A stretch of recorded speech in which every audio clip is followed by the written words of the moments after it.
कहते हैं कि इंसान अगर खुद पर विश्वास रखे तो जीवन में किसी भी मुकाम को हासिल कर सकता है, और इसका जीता जागता सबूत दिया है भारत की नई राष्ट्रपति के रूप में चुनी गई द्रौपदी मुर्मू जी ने।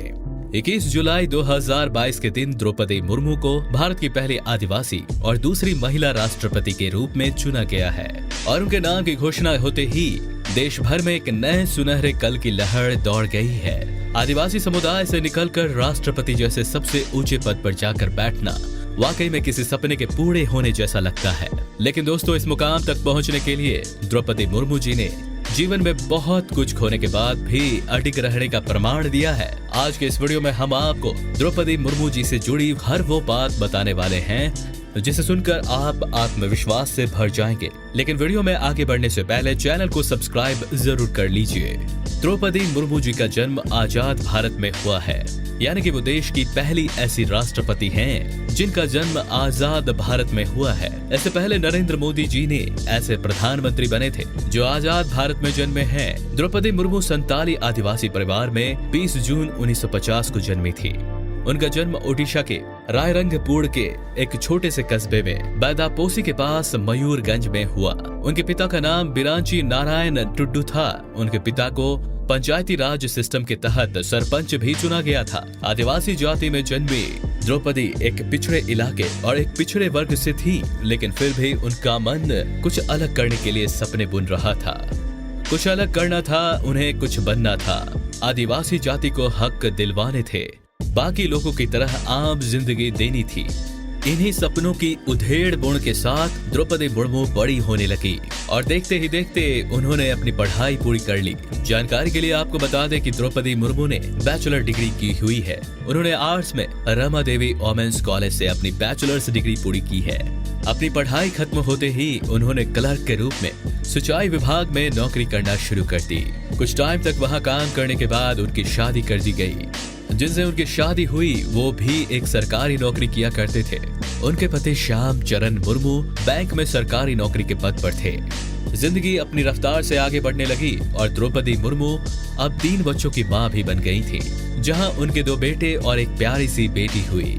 घर बार और बच्चों की जिम्मेदारी तो द्रौपदी जी बखूबी निभा ही रही थी। इसके साथ साथ उन्होंने राजनीति की तरफ रुख किया। इसी के चलते उन्होंने साल 1997 में पहली बार भारतीय जनता पार्टी को ज्वाइन किया और रायरंगपुर नगर पंचायत की तरफ से वार्ड की पार्षद चुनी गई।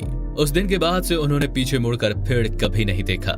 जिंदगी आगे बढ़ने लगी और इसी के साथ साथ उनका राजनीतिक सफर भी आगे बढ़ने लगा। द्रौपदी मुर्मू को 2 बार ओडिशा विधायक भी चुना गया, जिसमें 2000 से लेकर 2004 तक वो सरकार में राज्य मंत्री के तौर पर कार्यरत रही। सब कुछ चल रहा था। द्रौपदी एक अडिग नेता के रूप में खुद को साबित कर रही थी कि उनका बुरा समय शुरू हो गया और फिर साल 2009 में द्रौपदी मुर्मू ने सिर्फ 25 साल की उम्र में ही अपनी एक बेटी को खो दिया। किसी माँ के लिए अपने बच्चे की मौत से बड़ा दुख दूसरा कोई हो ही नहीं सकता। द्रौपदी मुर्मू इस दुख की इस पीड़ा को सहन नहीं कर सकी और देखते ही देखते वो डिप्रेशन में जा पहुंची। लेकिन कहते हैं कि समय हर घाव पर मरहम लगा ही देता है, और द्रौपदी जी के साथ भी यही हुआ। उनका इलाज करवाया गया। उन्होंने ब्रह्मना कुमारी संस्थान की शरण भी ली और फिर धीरे धीरे उनकी जिंदगी पहले जैसी हो गई। लेकिन उनके दुख यहाँ नहीं रुकने वाले थे, क्योंकि जिंदगी अगले ही मोड़ पर एक नए दुख के साथ उनका इंतजार कर रही थी। ठीक 4 साल बाद द्रौपदी मुर्मू ने अपने दूसरे बेटे को भी एक एक्सीडेंट में खो दिया, और तो और कुछ ही दिनों बाद उनकी मां की मृत्यु भी हो गई और उनका भाई भी उन्हें छोड़कर चला गया। 1 महीना और 3 मौत। द्रौपदी जी के दुख का शायद आप और हम जरा भी अंदाजा नहीं लगा पाएंगे। इस सदमे ने उन्हें ऐसा तोड़ा कि उन्होंने हर उम्मीद छोड़ दी और फिर अगले ही साल यानी कि साल 2014 में द्रौपदी मुर्मू के पति भी उन्हें छोड़कर भगवान के पास चले गए। कहते हैं कि जब इंसान पर खोने के लिए कुछ नहीं बचता तो वो और भी निखर कर सामने आता है। द्रौपदी मुर्मू के साथ भी ठीक यही हुआ। अब उनकी बेटी और वो ही अपने 6 कमरों के मकान में रहने लगे। द्रौपदी जी योग करने लगी, भगवान की शरण में रहने लगी और अपने राजनीतिक कार्यों की ईमानदारी के साथ फिर से निभाने लगी। आगे बढ़ते बढ़ते अगले ही साल यानी कि साल 2015 में द्रौपदी मुर्मू जी को झारखंड की पहली महिला गवर्नर के रूप में चुना गया और यहाँ से शुरुआत हुई उनके एक नए जीवन की, जिसमें जिम्मेदारियां अब और भी ज्यादा बढ़ने वाली थी। देखते ही देखते उन्होंने खुद को एक अडिग नेता के रूप में सबके सामने साबित कर दिया और फिर 21 जून 2022 को भारतीय जनता पार्टी ने अपनी पार्टी की तरफ से द्रौपदी मुर्मू को राष्ट्रपति पद के उम्मीदवार के लिए चुना। द्रौपदी मुर्मू को विश्वास तो था, लेकिन उन्हें ये नहीं पता था कि वो सामने खड़े उम्मीदवार को इस तरह से पटखनी देंगी कि कोई उनके आगे टिक भी नहीं पाएगा।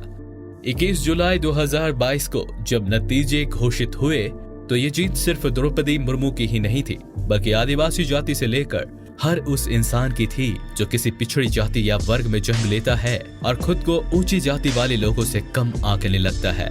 द्रौपदी जी अपने स्पष्ट और अडिग छवि को राष्ट्रपति के रूप में किस हद तक संभाल कर रखेंगी और आने वाले भारत के लिए कौन कौन से नए मुकाम हासिल करेंगी, ये तो आने वाले उनके कार्यकाल के दौरान ही हमें मालूम पड़ेगा। लेकिन कुछ इतना जरूर यकीन है कि ये जीत भारत को एक नया और सुनहरा कल की तरफ ले जाने में जरूर कामयाब होगी।